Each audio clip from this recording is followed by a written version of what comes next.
Yes. Hello everyone. Good morning, good afternoon, good evening, whatever time you're watching this. Welcome to introductory session on Chartered Accountancy. Indian course ആയിട്ടുള്ള CA പറ്റി നിങ്ങൾ പലരും ചെറിയ രീതിയിൽ കേട്ടിട്ടുണ്ടാവും. +2 കഴിഞ്ഞിട്ടാണെങ്കിലും degree കഴിഞ്ഞിട്ടാണെങ്കിലും ഒരുപാട് students വളരെയധികം എക്സൈറ്റഡ് ആയിട്ടുള്ള ഇൻ ദ സെൻസ് അത് കഴിഞ്ഞിട്ടുള്ള പ്ലേസ്മെൻറ്റിൻ്റെ കാര്യത്തിലാണെങ്കിലും ഇതിൻ്റെ സ്കോപ്പിൻ്റെ കാര്യത്തിലാണെങ്കിലും ഇതിനെപ്പറ്റിയൊക്കെ നിങ്ങൾ കേട്ടിട്ടുണ്ടാവും. അറ്റ് ദ സെയിം ടൈം വളരെ ടഫാണെന്നുള്ള രീതിയിലൊക്കെ കുട്ടികൾ ഈ ഒരു കോഴ്സിനെ കൺസിഡർ ചെയ്യാറുണ്ട്, കുട്ടികളാണെങ്കിലും പാരൻസ് ആണെങ്കിലും. അപ്പോൾ ഇതിനെപ്പറ്റി നമുക്ക് ചെറിയൊരു ഇൻട്രഡക്ടറി സെഷൻ ചെയ്യാം. Myself CA Abubakar Siddique, chartered accountant ആണ്. അപ്പോൾ ഒരു CA-കാരനിൽ നിന്ന് തന്നെ ഇത്തരം കാര്യങ്ങൾ കേൾക്കുന്ന സമയത്ത് കുറച്ചും കൂടി നിങ്ങൾക്ക് റിലേറ്റ് ചെയ്യാൻ പറ്റും, അല്ലെങ്കിൽ ഇതിൻ്റെ ഒക്കെ ഒരു സത്യാവസ്ഥ നിങ്ങൾക്ക് മനസ്സിലാക്കാൻ പറ്റും എന്നാണ് ഞാൻ വിശ്വസിക്കുന്നത്. So this is part of A bridge course. നിങ്ങൾ +1 +2 ചെയ്തുകൊണ്ടിരിക്കുന്ന കുട്ടികളാണെങ്കിലും ശരി, അത് കഴിഞ്ഞിട്ടാണെങ്കിലും ഈവൻ ഡിഗ്രി കഴിഞ്ഞിട്ട് CA ചെയ്യാൻ ആഗ്രഹിക്കുന്ന കുട്ടികളാണെങ്കിലും ഈ ഒരു വീഡിയോ എന്ന് പറയുന്നത് നിങ്ങൾക്ക് ഉറപ്പായിട്ടും റെലവൻ്റ് ആണ്, നിങ്ങൾക്കത് യൂസ്ഫുൾ ആയിരിക്കും തന്നെയാണ് ഞാൻ വിശ്വസിക്കുന്നത്. അപ്പോൾ basically before going deep into the subject, നമുക്ക് ആ ഒരു കോഴ്സിനെ പറ്റി കൂടുതൽ കാര്യങ്ങൾ അറിയുന്നതിന് മുന്നേ ലെറ്റ് മീ ഇൻട്രൊഡ്യൂസ് മൈസെൽഫ്. ഞാൻ 2019 ക്വാളിഫൈഡ് ആയിട്ടുള്ളൊരു ചാർട്ടേഡ് അക്കൗണ്ടൻ്റ് ആണ്. അപ്പോൾ നിങ്ങൾക്ക് ഇതിൽ നിന്ന് ഒരുപാട് എക്സ്പീരിയൻസുകൾ ഷെയർ ചെയ്യണം എന്നൊക്കെ എൻ്റെ ആഗ്രഹമാണ്. ബട്ട് നമ്മൾ ടൈമൊക്കെ നോക്കിയിട്ട് വളരെ കുറഞ്ഞ ടൈമിൽ കൂടുതൽ കാര്യങ്ങൾ നിങ്ങളോട് കമ്മ്യൂണിക്കേറ്റ് ചെയ്യണം എന്ന് തന്നെയാണ് ഞാൻ ഉദ്ദേശിക്കുന്നത്. അപ്പോൾ ഫസ്റ്റ് ഓഫ് ഓൾ ഞാൻ 7 years ആയിട്ട് ഇത് ക്വാളിഫൈ ചെയ്തിട്ടുള്ള അതേ 7 years ടീച്ചിങ്ങിലുള്ള ഒരാളാണ്. ഈ 7 years ഒരു 6 years ഞാൻ CA ആയിട്ട് പ്രാക്ടീസ് ചെയ്യുന്നുണ്ട്. അപ്പോൾ ഇതിനെ പറ്റിയിട്ടൊക്കെ നമ്മൾ പറയും കേട്ടോ. അപ്പോൾ എൻ്റെ ഒരു സബ്ജക്റ്റ് എന്ന് പറയുന്നത് ലോ ആണ്. CA ഫൗണ്ടേഷൻ ആണെങ്കിലും ഇൻ്റർ ആണെങ്കിലും, ഇപ്പോൾ CA മാത്രമല്ല CMA ആണെങ്കിലും ഇവൻ ACCA അടക്കം ഞാൻ ലോ പേപ്പർ ഹാൻഡിൽ ചെയ്യുന്നുണ്ട്. ഇതൊക്കെയാണ് എൻ്റെ ബേസിക് ആയിട്ടുള്ളൊരു ഇൻട്രോ എന്ന് പറയുന്നത്. സോ കൂടുതൽ കാര്യങ്ങൾ നമുക്ക് വഴിയെ മനസ്സിലാക്കാം, കാര്യങ്ങൾ ഒക്കെ നമ്മൾ ഡിസ്കസ് ചെയ്യാം. ഫസ്റ്റ് ഓഫ് ഓൾ ഞാൻ നിങ്ങളോട് ചോദിക്കട്ടെ, CA എന്ന് പറയുന്നത് ICAI അല്ലേ, institute of chartered accountants of India എന്ന് പറയുന്ന ഒരു ബോഡി കണ്ടക്ട് ചെയ്യുന്ന ഒരു എക്സാമാണ്. അപ്പോൾ പല കുട്ടികളും ചോദിക്കും ഇതൊരു ഗവൺമെൻറ് റിലേറ്റഡ് ആയിട്ടുള്ളതാണോ എന്നുള്ളത്. ഗവൺമെൻറ് അപ്രൂവ് ചെയ്തിട്ടുള്ളൊരു ബോഡിയാണ് ICAI എന്ന് പറയുന്നത്. അത് നിങ്ങളൊരു കാര്യം ശ്രദ്ധിച്ചോ, ഇത് ചാർട്ടേഡ് എന്ന് പറയുമ്പം ശരിക്കും പറഞ്ഞൊരു ഇന്ത്യൻ വേർഡ് ആണോ? അല്ല, ചാർട്ടേഡ് എന്ന് പറയുന്നത് ഒരു ബ്രിട്ടീഷ് വേർഡാണ്. The reason is India republic ആവുന്നതിന് മുന്നേ തുടങ്ങിയ ഒരു കോഴ്സാണ്, അല്ലെങ്കിൽ ലോഞ്ച് ചെയ്തൊരു കോഴ്സാണ് CA എന്ന് പറയുന്നത്. 1949 ഇതിൻ്റെ തുടക്കം. ഇന്ത്യ റിപ്പബ്ലിക് ആയത് 1950 ആണ്. അപ്പോൾ 1950 മുതൽ ഇങ്ങോട്ടൊക്കെ ഇന്ത്യ ഇഷ്യൂ അല്ലെങ്കിൽ ഇറക്കിയിട്ടുള്ള കാര്യങ്ങൾക്കൊക്കെ കുറച്ചും കൂടി ഇന്ത്യൻ എന്ന് പറയുന്ന രീതിയിലുള്ള ടേംസാണ് യൂസ് ചെയ്യുന്നത്. അതേസമയം ഇത് റിപ്പബ്ലിക്ക് മുന്നേ ആയതുകൊണ്ട് തന്നെ ചാർട്ടേഡ് എന്നുള്ളൊരു ബ്രിട്ടീഷ് വേർഡ് യൂസ് ചെയ്യുന്നുണ്ട്. അതുകൊണ്ട് തന്നെ ഇപ്പോൾ ബ്രിട്ടീഷ് കോഴ്സ് ആയിട്ടുള്ള ACCA, അമേരിക്കൻ കോഴ്സുകളായിട്ടുള്ള CPA, അപ്പോൾ ഇതിനോടൊക്കെ കറക്റ്റ് കട്ടൊക്കെ പിടിച്ചു നിൽക്കുന്ന ഒരു കോഴ്സാണ് CA എന്ന് പറയുന്നത്. മനസ്സിലായോ? ഫസ്റ്റ് തിങ് CA പറ്റി എനിക്ക് നിങ്ങളോട് പറയാനുള്ളത്, നിങ്ങൾ കാണും, കറക്റ്റ് നിങ്ങൾക്ക് കാണാൻ പറ്റും, largest accounting body in the world. അപ്പോൾ ഇത് മാറിക്കൊണ്ടിരിക്കുന്ന ഒരു കാര്യം കേട്ടോ. കഴിഞ്ഞ വർഷം അല്ലെങ്കിൽ ഇപ്പം കറൻ്റ്ലി നമുക്ക് ലാർജസ്റ്റ് അക്കൗണ്ടിങ് ബോഡി എന്ന് പറയാം. അതിന് മുന്നേ മറ്റ് എന്താ പറയുക കോഴ്സുകൾ ഉണ്ടായിട്ടുണ്ട്. അപ്പോൾ ഈ റാങ്കിങ് അല്ലെങ്കിൽ ഇൻ്റർനാഷണലി ഈ ഒരു സംഭവം ചെയ്യുന്ന സമയത്ത് ഇത് മാറാം. പക്ഷേ വൺസ് അപ്പോൾ ടൈം അത് എന്ത് ചെയ്തിട്ടുണ്ടായിരുന്നു, CA എന്ന് പറയുന്നത് ലാർജസ്റ്റ് അക്കൗണ്ടിങ് ബോഡി ആയിട്ട് നിലനിന്നിട്ടുണ്ട്, ഇപ്പോഴും ഉണ്ടെന്ന് തന്നെ നമുക്ക് പറയാം. ഓക്കെ, ഫസ്റ്റിലും സെക്കൻഡിലൊക്കെ ആയിട്ട് മാറി മാറി വരാറുണ്ട് based on number of professionals passing out. അപ്പോൾ നമുക്ക് ഇതിൻ്റെ സ്റ്റേജസിനെ പറ്റിയിട്ടൊക്കെ പറയാനുണ്ട്. അപ്പോൾ ചുരുങ്ങിയ ടൈം കൊണ്ട് ഒരുപാട് ഇൻഫോർമേഷൻ നിങ്ങൾക്ക് തരണം എന്നാണ് ഞാൻ ഉദ്ദേശിക്കുന്നത്. അപ്പോൾ ഇതിൻ്റെ സ്കോപ്പ് പല കുട്ടികളും ചിന്തിക്കും, CA എന്ന് പറയുന്നത് ഒരു ഇന്ത്യൻ കോഴ്സ് അല്ലേ, അപ്പോൾ ഇന്ത്യയിൽ മാത്രമല്ലേ നമുക്ക് ഇതിന് സ്കോപ്പ് ഉണ്ടാവുള്ളൂ. നിങ്ങൾ മനസ്സിലാക്കേണ്ടത്, ഇന്നത്തെ റിയാലിറ്റി നോക്കുകയാണെന്നുണ്ടെങ്കിൽ more than 60 to 70% of CA Indian CAs are working abroad. Abroad എന്ന് പറയുമ്പം GCC ആയിക്കോട്ടെ അല്ലെങ്കിൽ മറ്റുള്ള കൺട്രീസ് ആയിക്കോട്ടെ, അതിനെ പറ്റിയിട്ടൊക്കെ എക്സ്പ്ലോർ ചെയ്ത്, ഇപ്പോൾ പണ്ട് എന്നെല്ലാം പറഞ്ഞാൽ CA പാസ്സായിട്ടുള്ള ഒരാൾ first thing they will think about is practice. സ്വന്തം വീട്ടിലോ അല്ലെങ്കിൽ സ്വന്തം വീട്ടിൻ്റെ അടുത്തായിട്ടോ സ്വന്തം സിറ്റിയിലോ അല്ലെങ്കിൽ ഈവൻ ഓൾ ഓവർ ഇന്ത്യ ഒക്കെ പ്രാക്ടീസ് ചെയ്യുന്ന CA-കാരെയാണ് പണ്ട് നമ്മൾ കൂടുതൽ കണ്ടുകൊണ്ടിരിക്കുന്നത്. ഇപ്പോൾ കുറച്ചും കൂടി ആൾക്കാർ കുറച്ച് വർഷങ്ങളായിട്ട് എംപ്ലോയ്മെൻറ്റിലേക്ക് കുറച്ചും കൂടി എന്ത് ചെയ്തിട്ടുണ്ട്, ലീൻ ചെയ്യുന്നുണ്ട്. അപ്പോൾ ഇപ്പോൾ നമ്മൾ UAE ഒക്കെ നോക്കുകയാണെന്നുണ്ടെങ്കിൽ എസ്പെഷ്യലി ഒരുപാട് ഇന്ത്യൻ CAs ഇവിടെ വർക്ക് ചെയ്യുന്നുണ്ട്. CA ഓർഗനൈസേഷൻസും കാര്യങ്ങളൊക്കെ ഉണ്ട്. And even I am a part of it. ഞാനും UAE-ലും ഇന്ത്യയിലൊക്കെ മാറി മാറി ഉണ്ടാവുന്നത് കൊണ്ട് തന്നെ അതിൻ്റെ റിയാലിറ്റി എനിക്ക് നിങ്ങളോട് പറഞ്ഞുതരാൻ പറ്റും. മാത്രമല്ല UAE-ലും ഇന്ത്യയിലൊക്കെ ട്രെയിനിങ് ആർട്ടിക്കിൾഷിപ്പ് ചെയ്യുന്ന കുട്ടികളുടെ ഒരു കമ്മ്യൂണിറ്റി ഉണ്ട്. അപ്പോൾ അതിൽ നിന്നൊക്കെ ഒരുപാട് നിങ്ങൾക്ക് ഹെൽപ്ഫുൾ ആയിട്ടുള്ള കുറച്ച് കാര്യങ്ങൾ ഞാൻ നിങ്ങൾക്ക് പറഞ്ഞുതരാൻ പോവാണ്. അപ്പോൾ നെക്സ്റ്റ് നമുക്ക് പറയാം പ്രാക്ടീസ്. ഞാൻ നേരത്തെ പറഞ്ഞ പോലെ എംപ്ലോയ്മെൻ്റ് ഒക്കെ നമുക്ക് ഓപ്ഷൻസ് ആയിട്ടുണ്ട്.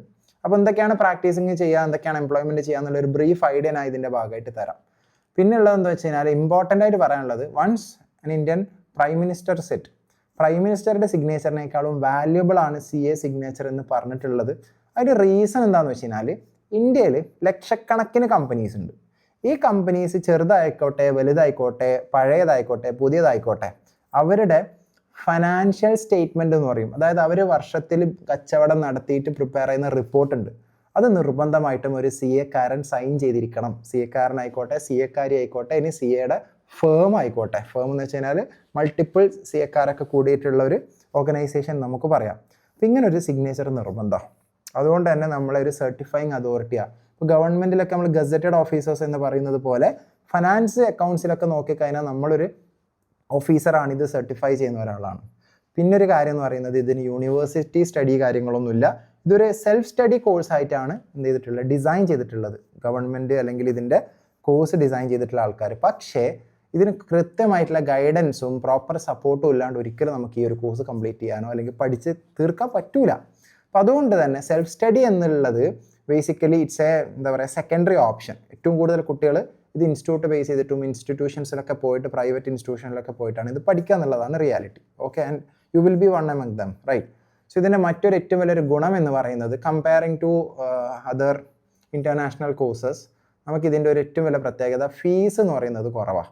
അപ്പോൾ നിങ്ങൾ രജിസ്ട്രേഷനൊക്കെ നോക്കുകയാണെങ്കിൽ ഇനീഷ്യലി നമ്മളൊരു ഓൾമോസ്റ്റ് ഒരു 10,000 റുപ്പീസാണ് ഫസ്റ്റ് ഫൗണ്ടേഷന് വേണ്ടി രജിസ്റ്റർ ചെയ്യാൻ വേണ്ടിയിട്ട് സ്പെൻഡ് ചെയ്യേണ്ടത്. പിന്നീട് ഒരു 20,000 ആണ് ഇൻ്റർമീഡിയറ്റിന് വരെ, ഓൾമോസ്റ്റ് ആണ്.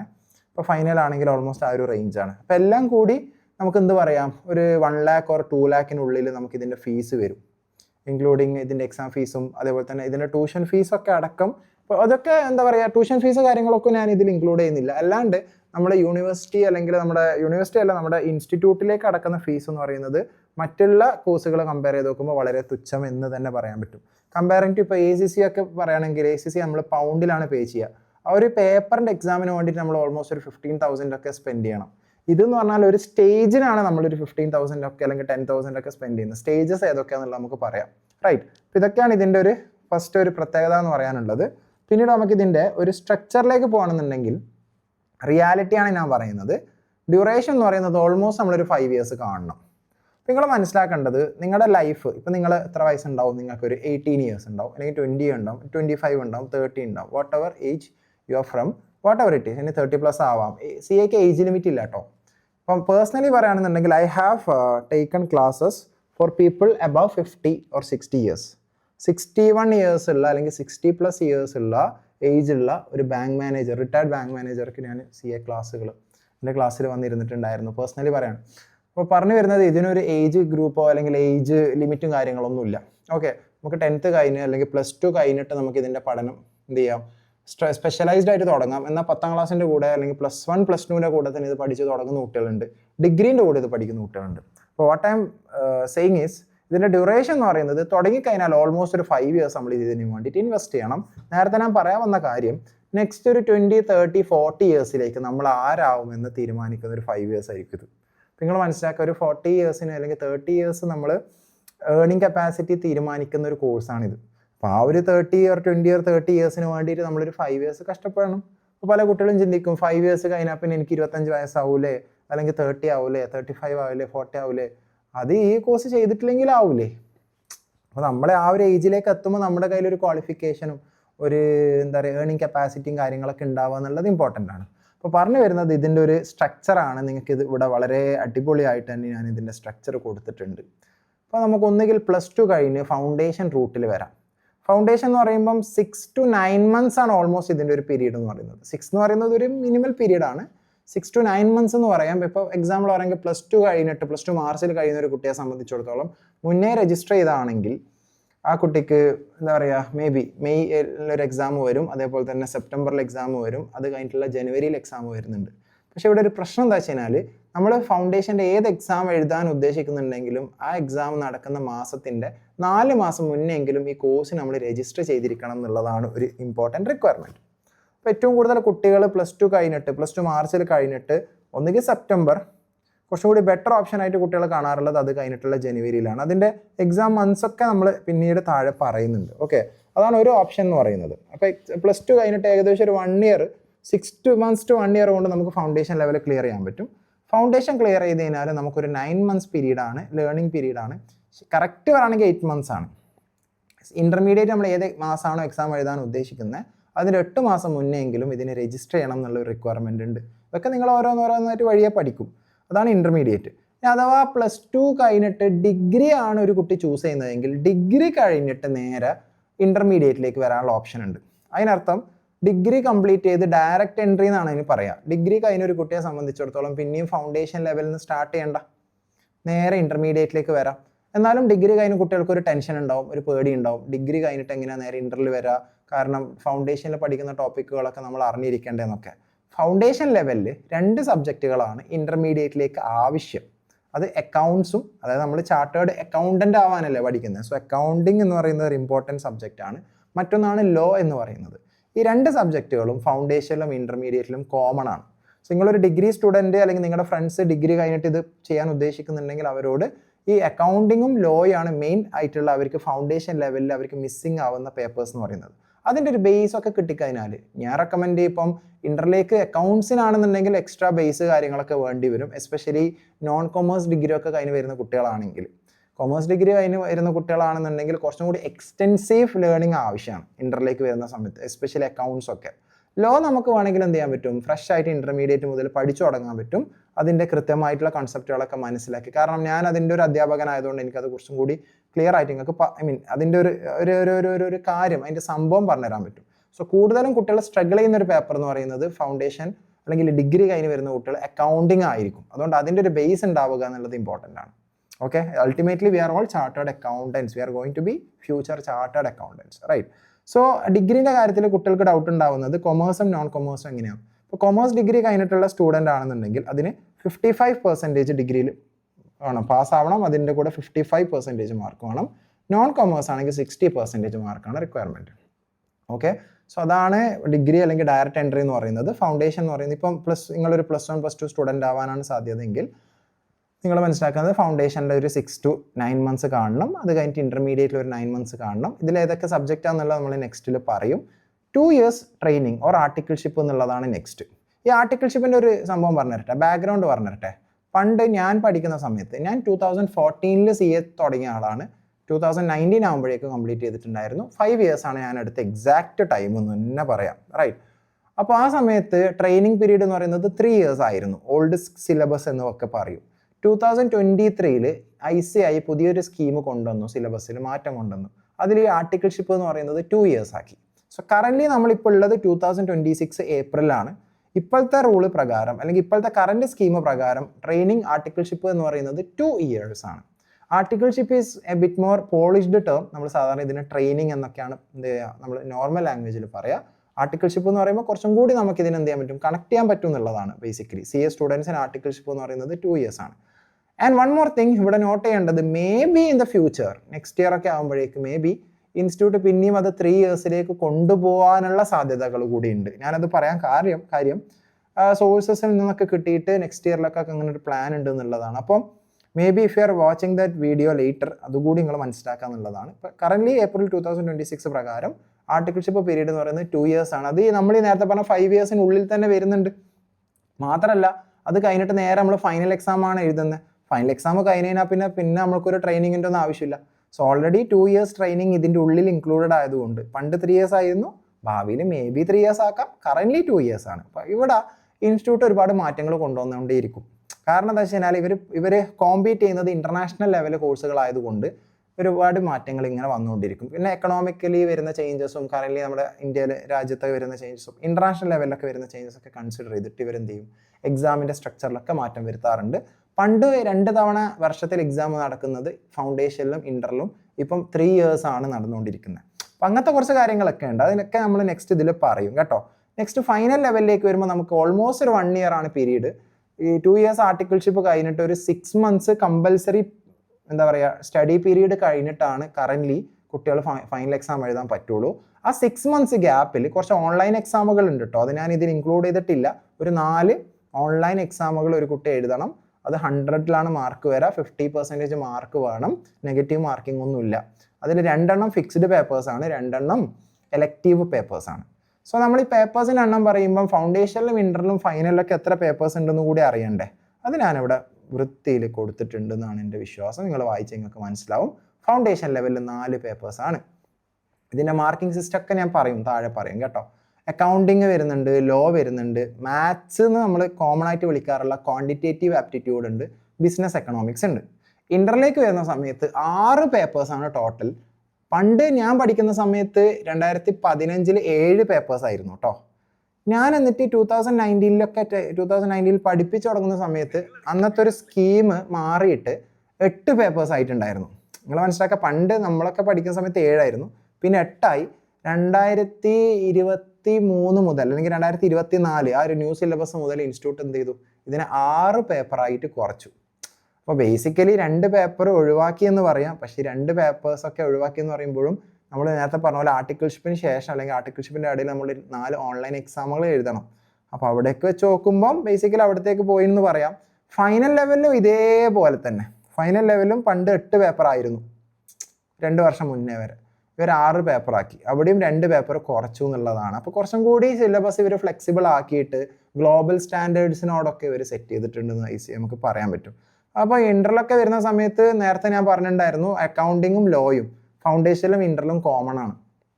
ഓക്കെ, അതിൻ്റെ കൂടെ ടാക്സേഷൻ നമ്മൾ പഠിക്കും, കോസ്റ്റിംഗ് എന്ന് പറയുന്ന ഒരു സബ്ജക്റ്റ് പഠിക്കും. കോസ്റ്റിംഗ് CMA എന്ന് പറയുന്ന ഒരു കോഴ്സ് കൂടിയുണ്ട്. അപ്പോൾ അതിൽ ആ ഒരു കോഴ്സ് കൂടുതൽ ഫോക്കസ് ചെയ്യുന്ന കോസ്റ്റിംഗ് ആണ്.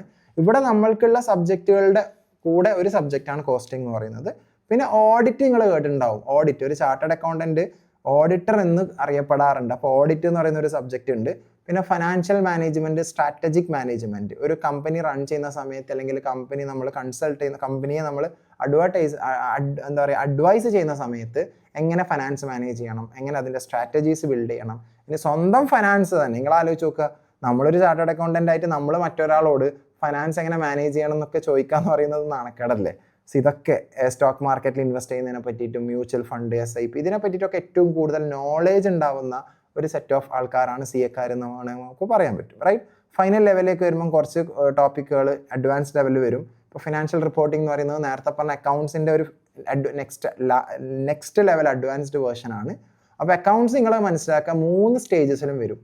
അപ്പോൾ എസ്പെഷ്യലി നിങ്ങളൊരു സയൻസ് സ്റ്റുഡൻ്റ് ആണെങ്കിൽ അല്ലെങ്കിൽ നിങ്ങൾ ഡിഗ്രി നോൺ കോമേഴ്സ് കഴിഞ്ഞ് വരുന്ന കുട്ടികളാണെങ്കിൽ നിങ്ങൾ മനസ്സിലാക്കേണ്ടത് അക്കൗണ്ട്സിന് ഒരിക്കലും നിങ്ങളൊരു സ്ട്രെയിഞ്ച് സബ്ജക്റ്റ് ആയിട്ട് കാണരുത്. ഇത് നിങ്ങൾക്ക് കുറച്ചും കൂടി കണക്ട് ചെയ്യാൻ പറ്റും. ആൻഡ് എൻ്റെ ഒരു എക്സ്പീരിയൻസ് ഞാൻ പറയട്ടെ, നമ്മൾ കണ്ട റിസൾട്ടുകളൊക്കെ വെച്ച് നോക്കുമ്പോൾ റാങ്ക് ഹോൾഡേഴ്സിൽ മെജോറിറ്റിയും സയൻസ് സ്റ്റുഡൻസിനെ കാണാറുണ്ട്. അപ്പോൾ അതുകൊണ്ട് നിങ്ങൾ +1 +2 ഇതൊന്നും പഠിക്കുന്നില്ല, പുതിയതായിട്ട് +2 ശേഷമാണ് പഠിക്കുന്നത്, അവർ ഡിഗ്രിക്ക് ശേഷമാണ് പഠിക്കുന്നതെങ്കിൽ പോലും you have that capacity or capability. അത് നമ്മൾ ബിലീവ് ചെയ്ത് നമ്മളതിനെ കൃത്യമായിട്ട് ക്ലാസ്സുകൾ അറ്റൻഡ് ചെയ്ത് നല്ലൊരു അക്കൗണ്ട്സിൻ്റെ ഒരു ക്ലാസ് കിട്ടിക്കഴിഞ്ഞിട്ടുണ്ടെങ്കിൽ നിങ്ങളുടെ എല്ലാ പ്രശ്നങ്ങളും അവിടെ സോൾവ് ആവുമെന്ന് ഞാൻ പറയും. പിന്നെ നേരത്തെ പറഞ്ഞ പോലെ ഫിനാൻഷ്യൽ മാനേജ്മെൻറ്റ് അഡ്വാൻസ്ഡ് ലെവല്, ഓഡിറ്റിങ്ങിൻ്റെ അഡ്വാൻസ്ഡ് ലെവല്, ടാക്സേഷനിൽ ഡയറക്റ്റ് ടാക്സ്, ഇൻഡയറക്റ്റ് ടാക്സ് നിങ്ങൾ കേട്ടിട്ടുണ്ടാവും, ഇൻകം ടാക്സ് എന്ന് കേട്ടിട്ടുണ്ടാവും, GST എന്നൊക്കെ കേട്ടിട്ടുണ്ടാവും. അതൊക്കെയാണ് ഡയറക്റ്റ് ടാക്സും ഇൻഡയറക്റ്റ് ടാക്സും. പിന്നെ പിന്നീട് പുതിയതായിട്ട് കൊണ്ടുവന്ന ഒരു പേപ്പറാണ് ഇൻറ്റഗ്രേറ്റഡ് ബിസിനസ് സൊല്യൂഷൻ. കുറച്ചും കൂടി കേസ് സ്റ്റഡീസ് ഒക്കെ ഇൻക്ലൂഡ് ചെയ്തിട്ടുള്ള ഒരു പേപ്പറാണ്. ഒരു അടിപൊളി സംഭവമാണ് കേട്ടോ. അതിനെപ്പറ്റി പിന്നീട് നിങ്ങൾ മനസ്സിലാക്കുന്നതായിരിക്കും, റൈറ്റ്. ഫൈനൽ അല്ലേ, അപ്പോഴത്തേക്ക് ഏകദേശം ഇതിൽ കയറും, ട്രാക്കിൽ കയറും. CA ക്വാളിഫൈ ചെയ്തതിന് ശേഷം കരിയർ ഓപ്പർച്യൂണിറ്റീസ്, അതിലേക്ക് നമുക്ക് വരാം. അതിന് മുന്നേ നമ്മളെന്തായാലും CAൻ്റെ സ്റ്റേജസിനെ പറ്റി പറഞ്ഞില്ലേ.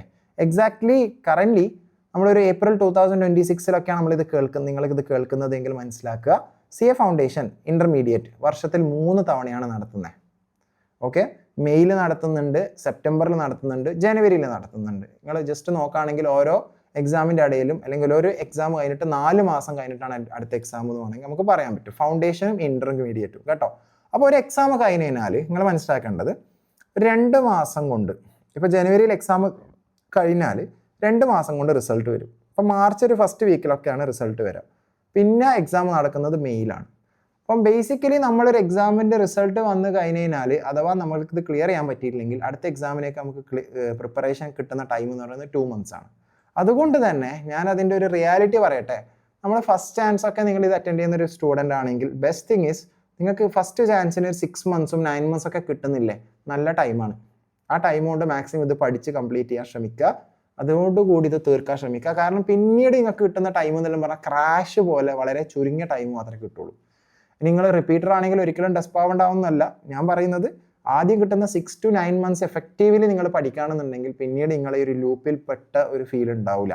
അപ്പോൾ അതുകൊണ്ട് മാക്സിമം എന്ത് ചെയ്യുക, ഫസ്റ്റ് തിങ് നിങ്ങൾ ആദ്യമായിട്ട് ഇത് പഠിക്കുന്ന സമയത്ത് നല്ല ടൈം ഇൻവെസ്റ്റ് ചെയ്തോ, നല്ല ക്വാളിറ്റിയിൽ പഠിച്ചോ. മൾട്ടിപ്പിൾ ടൈംസ് നമ്മൾ പിന്നെ ഇത് പഠിച്ചുകൊണ്ടിരിക്കുന്നതിലും നല്ലത് 1-2 തവണ ഇത് എഴുതി കംപ്ലീറ്റ് ചെയ്യുക എന്നുള്ളതാണ്. പിന്നെ ഒരു കാര്യം, അറ്റംപ്റ്റുകളുടെ എണ്ണം ഒരു മാറ്റർ അല്ല. നമ്മൾ ഈ ബ്രിഡ്ജ് കോഴ്സ് കണ്ടക്ട് ചെയ്യുന്നതോടൊപ്പം തന്നെ കുട്ടികൾക്ക് അവയർനെസ് കൊടുക്കാൻ വേണ്ടിയിട്ട് ഒരുപാട് കാര്യങ്ങൾ, പോഡ്കാസ്റ്റുകളും അതുപോലെ തന്നെ മറ്റു സെഷൻസ് ഒക്കെ പ്ലാൻ ചെയ്തിട്ടുണ്ട്. ഇപ്പം മൈസെൽഫ്, ഞാനൊരു സി എ ആണെങ്കിൽ സി എ സ്റ്റുഡൻ്റ് ആയിരുന്നു. അപ്പോൾ എനിക്കുണ്ടായിരുന്ന ഒരുപാട് മോശം അനുഭവങ്ങളുണ്ട്. പല ആളിൽ നിന്നും പല കാര്യങ്ങളും ഈ ഒരു കോഴ്സിനെ പറ്റി കേട്ടിട്ടുണ്ട്. പക്ഷെ ഇപ്പം തിരിഞ്ഞു നോക്കുന്ന സമയത്ത് പലതും മിത്തുകളായിരുന്നു. അപ്പം അങ്ങനെ കുറേ മിത്തുകളുണ്ട്. So foundation is a separate course. അത് ക്ലിയർ ചെയ്തിട്ടുണ്ടെങ്കിൽ നമുക്ക് ഇൻ്ററിലേക്ക് വരാം. അത് ക്ലിയർ ചെയ്തിട്ടുണ്ടെങ്കിൽ 2 വർഷത്തെ ആർട്ടിക്കിൾഷിപ്പ്, പിന്നെ നമ്മൾക്കൊരു 6 മന്ത്സ് ഗ്യാപ്പ് കഴിഞ്ഞിട്ട് ഫൈനൽ എക്സാം എഴുതാൻ പറ്റും. പിന്നെ ഒരു കാര്യം മനസ്സിലാക്കേണ്ടത്, ഫൈനൽ എക്സാം പണ്ട് 2 തവണയായിരുന്നു. ന്യൂ സിലബസ് വന്നപ്പോൾ അത് 3 തവണയാക്കി. പക്ഷെ ഇപ്പം കുറച്ച് മുന്നേ, ഒരു മാസം മുന്നേ ഇൻസ്റ്റിറ്റ്യൂട്ട് പിന്നെയും റൂൾ മാറ്റിയിട്ട് 2 ഇയേഴ്സ് ആക്കി. അപ്പോൾ നിങ്ങൾ ചിന്തിക്കും, ഇതെന്താ മാറ്റം വന്നുകൊണ്ടിരിക്കുന്നത്, പിന്നെയും മാറ്റങ്ങൾ വരുമോ എന്നുള്ളതാണ്. ശരിക്കും പറഞ്ഞാൽ ഇത് അഡാപ്റ്റ് ചെയ്യാണ് ഓരോ സിറ്റുവേഷൻസും ഓരോ സാഹചര്യങ്ങൾ അനുസരിച്ചിട്ട്. 3 തവണ ഫൈനൽ എക്സാം നടത്തുമ്പോൾ കുറേ പേര് സി എ പാസ്സാവുന്നു, അല്ലെങ്കിൽ ഈ ഒരു പ്രൊഫഷൻ്റെ ക്വാളിറ്റിനെ ബാധിക്കുന്നു എന്നൊക്കെ കംപ്ലൈൻറ്റുകൾ വരാറുണ്ട്. അപ്പോൾ അതൊക്കെ കൺസിഡർ ചെയ്തിട്ടാണ് ഇൻസ്റ്റിറ്റ്യൂട്ട് എന്ത് ചെയ്യുന്നത്, മാറ്റങ്ങൾ വരുത്തുന്നത്. So changes are good. നമ്മൾ അതിനോട് റെസിസ്റ്റ് ചെയ്യാതെ നമ്മൾ അതിനോട് റിയാക്ട് ചെയ്ത് നമ്മൾ അതിനോട് നല്ല രീതിയിൽ അതിനെ അഡാപ്റ്റ് ചെയ്ത് പോകാന്നുള്ളതാണ്. നിങ്ങൾ കണ്ടില്ലേ, AI വന്നതിന് ശേഷം നമ്മൾ അതിനെ റെസിസ്റ്റ് ചെയ്ത് നിന്നോ? നമ്മൾ ഇൻസ്റ്റാഗ്രാം ആണെങ്കിലും ശരി, മറ്റെന്ത് ആപ്സ് യൂസ് ചെയ്യുന്നതാണെങ്കിലും, അല്ലെങ്കിൽ എക്സലും, അങ്ങനത്തെ പല കാര്യങ്ങളും ഇല്ലേ. അപ്പോൾ നമ്മളൊരിക്കലും AI എന്നതിനൊരു ഒരു വല്ലാത്തൊരു സംഭവമായിട്ടൊന്നും കാണണ്ട. നമ്മളതിനെ അക്സെപ്റ്റ് ചെയ്യുക, നമ്മളതിനെ റിയാലിറ്റിയിൽ മനസ്സിലാക്കിയിട്ട് അതിനെ എന്ത് ചെയ്യുക, നമ്മൾക്ക് ഉപകാരത്തിന് വേണ്ടിയിട്ട് യൂസ് ചെയ്യുന്നുള്ളതാണ്. സോ മാറ്റങ്ങളൊക്കെ നല്ലതാണ്, റൈറ്റ്. പിന്നെ ഒരു കാര്യം എന്ന് വെച്ച് കഴിഞ്ഞാൽ, ഫൗണ്ടേഷൻ ലെവൽ നിങ്ങൾക്ക് കാണാം 3 തവണ എക്സാം നടത്തുന്നു എന്ന് പറഞ്ഞു. 4 പേപ്പേഴ്സാണെന്നല്ലേ പറഞ്ഞ ഫൗണ്ടേഷനിൽ, അക്കൗണ്ട്സും ലോയും ക്വാണ്ടിറ്റേറ്റീവ് ആപ്റ്റിറ്റ്യൂഡ് മാത്സ് എന്ന് പറയും നമ്മൾ, എക്കണോമിക്സ്. ഇതിൽ ആദ്യത്തെ 2 പേപ്പേഴ്സ് ഡിസ്ക്രിപ്റ്റീവ് ആണ്. 2 പേപ്പേഴ്സ് സബ്ജക്റ്റീവ് എന്ന് പറയും, അല്ലെങ്കിൽ ഡിസ്ക്രിപ്റ്റീവ് എന്ന് പറയും. 100 മാർക്കിന് നമ്മൾ ഫുള്ളായിട്ട് എഴുതണം, അക്കൗണ്ട്സും ലോയും. ക്വാണ്ടിറ്റേറ്റീവ് ആപ്റ്റിറ്റ്യൂഡും എക്കണോമിക്സിൻ്റെയും പ്രത്യേകത എന്ന് പറയുന്നത് 100 മാർക്സ് ഒബ്ജക്റ്റീവ് ആണ്, MCQ എക്സാം ആണ്, നെഗറ്റീവ് മാർക്ക് ഉണ്ട്. അപ്പോൾ അതിൻ്റെ പാസിംഗ് ക്രൈറ്റീരിയ ഞാൻ താഴെ പറയും, നിങ്ങൾ അതൊന്നും മനസ്സിലാക്കുക, അതിൻ്റെ പാറ്റേൺ മനസ്സിലാക്കുക. ഇൻ്ററിലേക്കും ഫൈനലിലേക്കും വരുമ്പോഴുള്ള ഗുണം എന്താണെന്ന് വെച്ച് കഴിഞ്ഞാൽ, അവിടെ MCQs ഉണ്ട് ഓരോ പേപ്പറും. ഇൻ്റർ 6 പേപ്പർ അല്ലേ, ഫൈനൽ 6 പേപ്പർ അല്ലേ, ഓരോ പേപ്പറിലും 70 മാർക്ക് ഡിസ്ക്രിപ്റ്റീവും 30 മാർക്ക് MCQ ആണ്. MCQയിൽ നെഗറ്റീവ് മാർക്കില്ല. മനസ്സിലാകുന്നുണ്ടോ? ഇൻ്ററും ഫൈനലും തമ്മിൽ വ്യത്യാസം എന്താ? സിമിലാരിറ്റി ഉണ്ട്. 70 മാർക്സ് ഡിസ്ക്രിപ്റ്റീവ്, 30 മാർക്സ് ഒബ്ജക്റ്റീവ്. അതേപോലെ തന്നെ നമുക്ക് എന്ത് പറയാം, നമ്പർ ഓഫ് പേപ്പേഴ്സൊക്കെ സെയിം ആണ്. ഡിഫറൻസ് എന്താണെന്ന് വെച്ച് കഴിഞ്ഞാൽ, CA ഇൻ്റർ നടക്കുന്നത് വർഷത്തിൽ 3 തവണയാണ്. ഫൗണ്ടേഷൻ പോലെ മെയ്യിലും സെപ്റ്റംബറിലും ജനുവരിയിലും. ഫൈനൽ ഇപ്പോൾ നടന്നുകൊണ്ടിരിക്കുന്നത് മെയ് ആൻഡ് നവംബർ. പിന്നെ ഫൗണ്ടേഷൻ ഇൻ്ററും തമ്മിലുള്ളൊരു കോമൺ സിമിലാരിറ്റിയാണ് താഴെ പറഞ്ഞിട്ടുള്ളത്. ഓരോ പേപ്പറിനും നമുക്ക് മിനിമം 40% മാർക്ക് വേണം, 100ൽ 40 വേണം. മാത്രമല്ല ഗ്രൂപ്പ് വൈസ് അല്ലേ, ഞാൻ നേരത്തെ നിങ്ങൾക്ക് ഗ്രൂപ്പ് കാണിച്ചെന്ന് ഓർമ്മയുണ്ടോ? അപ്പോൾ അതിൽ ഗ്രൂപ്പ് നിങ്ങൾ നോക്കുകയാണെന്നുണ്ടെങ്കിൽ CA ഇൻ്റർ ഗ്രൂപ്പ് 1, CA ഇൻ്റർ ഗ്രൂപ്പ് 2 അതിലുള്ള papers, CA final group 1, group 2. അപ്പോൾ ഒരു ഗ്രൂപ്പ് ക്ലിയർ ചെയ്യണമെന്നുണ്ടെങ്കിൽ, അല്ലെങ്കിൽ 2 ഗ്രൂപ്പും കൂടെ ഒന്നിച്ചിട്ട് എക്സാം എഴുതുമ്പോൾ ഒന്നിച്ച് ക്ലിയർ ചെയ്യണമെന്നുണ്ടെങ്കിൽ ടോട്ടൽ മാർക്ക് മിനിമം 50% വേണം. അതാണ് അഗ്രിഗേറ്റ് എന്നാണ് നമ്മൾ പറയുക. 50% ഓവറോൾ അഗ്രിഗേറ്റ്. ഓരോ ഗ്രൂപ്പിലും നമ്മൾ 50% വേണം. പിന്നെ അതിലൊക്കെ നമ്മൾ 2 ഗ്രൂപ്പൊക്കെ എഴുതുന്ന സമയത്തുള്ള ചില ഡിഫറൻസുകൾ ഉണ്ട്, അതൊക്കെ നമ്മൾ വഴിയേ നിങ്ങളത് മനസ്സിലാക്കും, ഡോണ്ട് വറി. പിന്നെ എക്സാംഷൻ എന്നുള്ള റൂളുണ്ട്. ഒരു പേപ്പറിന് 60 ഓർ മോർ മാർക്ക് കിട്ടിയാൽ, ഇൻ്ററിലും ഫൈനലും മാത്രം കേട്ടോ, ഫൗണ്ടേഷനിലല്ല, ഇൻ്ററിലോ ഫൈനലിലോ ഒരു കുട്ടിക്ക് ഒരു എക്സാമിന് 60 ഓർ മോർ മാർക്ക് കിട്ടി. അൺഫോർച്ചുനേറ്റ്ലി വേറൊരു പേപ്പർ ഫെയിലായി, അല്ലെങ്കിൽ ക്ലിയർ ചെയ്യാൻ പറ്റിയില്ല, 40ൻ്റെ താഴെ വന്നേ, അല്ലെങ്കിൽ ഗ്രൂപ്പ് പാസ്സാൻ പറ്റിയില്ല, 50% കിട്ടിയില്ല, അങ്ങനെയാണെന്നുണ്ടെങ്കിൽ ആ 60 ഓർ മോർ കിട്ടിയ എക്സാം പിന്നെ എഴുതണ്ട. 3 അറ്റംപ്റ്റുകളിലേക്ക്, അതൊക്കെ ഒരുപാട് കാര്യങ്ങൾ വരും. പിന്നീട് അങ്ങോട്ടേക്ക് ലൈഫ് ടൈം അത് എഴുതേണ്ടാത്ത രീതിയിൽ ഇൻസ്റ്റിറ്റ്യൂട്ട് പുതിയ മാറ്റങ്ങൾ കൊണ്ടുവന്നിട്ടുണ്ട്. പക്ഷേ ഫൗണ്ടേഷൻ ലെവൽ അങ്ങനെയല്ല കേട്ടോ. ഫൗണ്ടേഷൻ ലെവലിൽ എല്ലാ പേപ്പറിനും 40 മാർക്സ് ഈച്ച് നിർബന്ധമാണ്. അഗ്രിഗേറ്റ് 4 പേപ്പറും കൂടി 50%, അഥവാ 400ൽ 200 വേണം. ഏതെങ്കിലും ഒരു പേപ്പർ നിങ്ങൾക്ക് 70ഓ 80ഓ 90ഓ കിട്ടി, വേറെ പേപ്പറിന് 40ൻ്റെ താഴേക്ക് വന്നിട്ടുണ്ടെങ്കിൽ ടോട്ടൽ നോക്കുകയാണെങ്കിൽ അൺസക്സസ്ഫുൾ ആണ്, പിന്നെയും റിപ്പീറ്റ് ചെയ്യണം. ഞാൻ പറഞ്ഞ പോലെ മെയിൽ എക്സാം എഴുതി ക്ലിയർ ചെയ്യാൻ പറ്റിയില്ലെങ്കിൽ പിന്നെ സെപ്റ്റംബറിൽ എഴുതണം, സെപ്റ്റംബറിൽ എഴുതി ക്ലിയർ ചെയ്യാൻ പറ്റിയില്ലെങ്കിൽ ജനുവരിയിൽ എഴുതണം, ജനുവരിയിൽ എഴുതിയിട്ട് ക്ലിയർ ചെയ്യാൻ പറ്റിയില്ലെങ്കിൽ മെയിൽ എഴുതണം. അങ്ങനെ. അപ്പോൾ അറ്റംപ്റ്റുകളുടെ എണ്ണം കാര്യങ്ങളൊന്നും പ്രശ്നങ്ങളല്ല, അതൊന്നും ഒരു വിഷയമല്ല, അത് മനസ്സിലാക്കുക. പക്ഷേ ഫൗണ്ടേഷൻ ലെവൽ കുറച്ചും കൂടി സ്ട്രിക്റ്റ് ആണ്. ഇവർ എൻട്രി ലെവൽ കുറച്ചും കൂടി ടൈറ്റ് ആക്കിയിട്ട് എക്സിറ്റ് ലെവൽ കുറച്ച് ലിബറൽ ആക്കി എന്ന് പറയപ്പെടാറുണ്ട്. ഓക്കെ, അതൊക്കെ ഇതിൻ്റെ ഒക്കെ റീസൺ അതാ. CA ഫൗണ്ടേഷനിൽ എന്തുണ്ട്, നെഗറ്റീവ് മാർക്കിംഗ് ഉണ്ട്. CA ഫൗണ്ടേഷനിൽ ഏതെങ്കിലും പേപ്പർ 60 ഓർ മോർ മാർക്ക് കിട്ടിയാലും വേറെ പേപ്പർ ഫെയിൽ ആയിട്ടുണ്ടെങ്കിൽ ഒന്നുകൂടി എല്ലാ പേപ്പറും ഒന്നിച്ച് എഴുതണം. അപ്പം അങ്ങനത്തെ ഒരു കാര്യമുണ്ട്. പക്ഷേ IAS ഒക്കെ നിങ്ങൾ നോക്കിയാൽ IAS നമ്മൾ 2 സ്റ്റേജ് കഴിഞ്ഞിട്ട് 3ാമത്തെ സ്റ്റേജിൽ ഫെയിലായാൽ ഫസ്റ്റ് സ്റ്റേജ് മുതൽ തുടങ്ങണം. ഇവിടെ അങ്ങനെയില്ല. ഒരു CA ഫൗണ്ടേഷൻ പാസ്സായാൽ പിന്നെ അത് ഇതായി കംപ്ലീറ്റ് ആയി. പിന്നെ ഇൻ്റർ ക്ലിയർ ചെയ്തതിനെ പിന്നെ ഫൈനലിസ്റ്റായി. പിന്നെ കാലാകാലത്തേക്ക് നമ്മൾ ഫൈനലിസ്റ്റായി. എന്താ പറയുക നമ്മൾ ഫൗണ്ടേഷൻ ഇൻ്റർ പിന്നെ എഴുതണം എന്നില്ല. പിന്നെ നമുക്ക് എന്ത് ചെയ്യാം, ഫൈനൽ എക്സാം ക്ലിയർ ചെയ്താൽ മതി ആഫ്റ്റർ ആർട്ടിക്കിൾഷിപ്പ്. ഇപ്പോൾ അഥവാ ഫൈനൽ എക്സാം നമുക്ക് ക്ലിയർ ചെയ്യാൻ പറ്റിയിട്ടില്ലെങ്കിലും ഇൻസ്റ്റിറ്റ്യൂട്ട് എന്ത് ചെയ്തിട്ടുണ്ട്, പുതിയൊരു സർട്ടിഫിക്കറ്റ് ഒക്കെ ഇൻട്രൊഡ്യൂസ് ചെയ്തിട്ടുണ്ട്, BAA ബിസിനസ് അക്കൗണ്ടിങ് അസോസിയേറ്റ് എന്നൊക്കെ പറഞ്ഞിട്ട്. കാരണം കുറച്ചും കൂടി ജോബ് ഓറിയൻറ്റഡ് ആയിട്ട് കുട്ടികൾക്ക് ഫൈനൽ എക്സാം ഒക്കെ എഴുതാൻ ടൈം എടുക്കുന്നുണ്ടെങ്കിൽ, അല്ലെങ്കിൽ അവർ ജോബിനൊക്കെ കയറിയിട്ടുള്ള ഫൈനൽ എക്സാം ഇപ്പോൾ അറ്റൻഡ് ചെയ്യാൻ പറ്റുന്നില്ല, അല്ലെങ്കിൽ കുറച്ച് കാലം കഴിഞ്ഞിട്ട് ഫൈനൽ എക്സാം എഴുതുന്നുള്ളൂ എങ്കിൽ ഒരു സർട്ടിഫിക്കറ്റ് ഇൻസ്റ്റിറ്റ്യൂട്ട് കൊടുക്കുന്നുണ്ട്. അതിന് കുറച്ച് റിക്വയർമെൻറ്റ്സ് ഉണ്ട്, അതിനെ പറ്റിയിട്ടൊക്കെ നമുക്ക് പിന്നീട് ഡിസ്കസ് ചെയ്യാം.